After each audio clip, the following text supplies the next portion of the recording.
And now, all new at 6 o'clock, the response to the virus is severely limiting or shutting down businesses entirely. It has both business owners and employees on edge. And now, with some city and state governments mandating that businesses close, a bad situation could become a lot worse. That said, some business owners are hoping to make the best of it. CBS 4's David Sutta is live in Hollywood to explain the details here. David. Yeah, Elliot, I just got done speaking with the owner of Flipper Cinema here. He's been in business since 2002. He went through that recession in 2008, but every year since there, he's been doing much better, and the company has survived. He's now looking at this, trying to find the best option to move forward. Jeff Condon has watched the attendance drop at Flipper Cinema in Hollywood over the past few weeks. He essentially is anticipating a government mandate any minute now that shuts his community entertainment complex down. In terms of my business, we are a cash flow business, so my business survives on my ability to generate revenue every single week. So pretty much what I'm doing now is I'm trying to figure out what kind of cash it's going to require for me to close and pay my employees.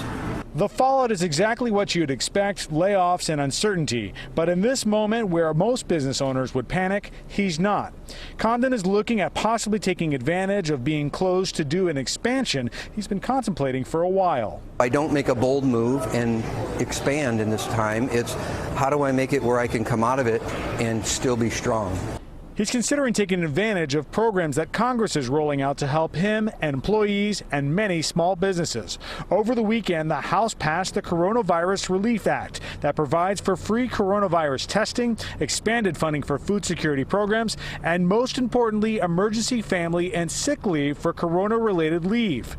It could give employees up to 12 weeks off. Typically, this type of leave is unpaid, but the bill allows for 2 weeks at full pay and the remaining 10 weeks at 2/3 your normal rate. If you should get the virus, you also get 2 weeks of sick leave at full pay.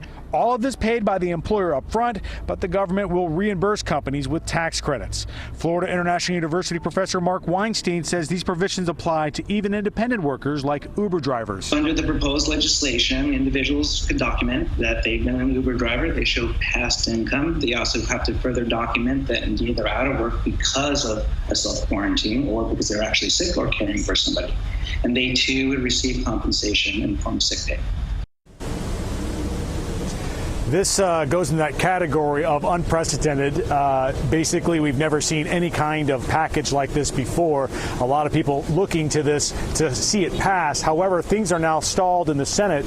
The Senate, apparently some politics being played here, and their debate is going on. It's questionable whether this will get passed as fast as everyone was hoping for. Of course, we'll continue to watch it, along with a lot of employers and employees. We're live in Hollywood. David Sutta, CBS 4 News. We'll watch it because a lot of people will need help. David, thank you. And if you have questions concerning the coronavirus pandemic, the state of Florida continues manning a hotline that's open 24/7. There's the number on your screen. There's also an email address that you can send questions to. It is covid-19@flhealth.gov.